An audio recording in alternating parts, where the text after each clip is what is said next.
মহিলারা নামাজে সালাম ফিরিয়ে একটি ছোট্ট দোয়া 7 বার পড়লে সংসারের সকল প্রয়োজন আল্লাহ পূরণ করে দিবেন। মনে রাখবেন, আমাদের মা বোনরা যারা আছেন তারা অনেকেই কিন্তু সংসারের ভিতরে সুখ চান, শান্তি চান, এবং বিশেষ করে অনেক সময় স্বামীর অবস্থা খুব ভালো থাকে না। স্বামী দেখা যাচ্ছে অনেক কষ্ট করছে, কিন্তু সংসারে কোনো উন্নতি করতে পারছে না, ডেভেলপ করতে পারছে না। এই জন্য মহিলারা বিশেষ করে যারা আছেন তারা কিন্তু ঘরের ভিতরে অনেক সময় পান, নামাজ পড়ার একটু সময় পান, নামাজের পরে একটু আমল করার সময় পান।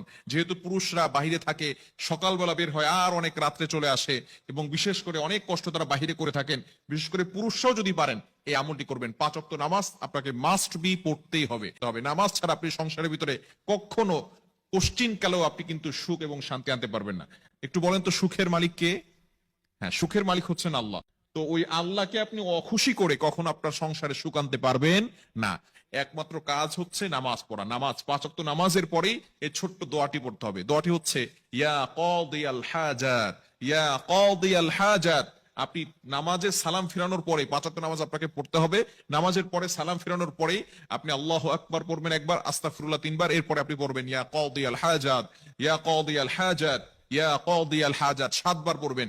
এভাবে যদি আপনি আমল করতে পারেন, ইনশাআল্লাহ আপনার ঘরে যত প্রয়োজন আছে, আপনি কেমন যেন আল্লাহ তাআলার কাছে প্রয়োজনের কথা বলতেছেন, যত প্রয়োজন আছে সকল প্রয়োজনগুলো আল্লাহ পাক রব্বুল আলামিন নিজে পূরণ করে দিবেন। বিশেষ করে নামাজের পরে দোয়া করলে দোয়াগুলো কবুল হয়। আমরা অনেকে দোয়া করতে চাই না, অনেকে আমল করতে চাই না। নামাজ পড়ার পরেই অনেকে আছে নামাজ পড়ে, নামাজ পড়ার পরেই কিভাবে যত তাড়াতাড়ি মসজিদ থেকে বের হওয়া যায় এটা অনেকে করে। খবরদার, আপনি কিছু আমল করার চেষ্টা করবেন, ইনশাআল্লাহ আল্লাহ তাআলা সংসারের ভিতরে সুখ শান্তি বৃদ্ধি করে দিবেন, প্রয়োজনগুলো আল্লাহ তাআলা মিটিয়ে দিবেন। আমাদের অনেক প্রয়োজন আছে, অনেকে অভাবের ভিতরে আছেন, অনেকে কষ্টের ভিতরে আছেন, ঘরের ভিতরে শান্তি নাই, শান্তির প্রয়োজন।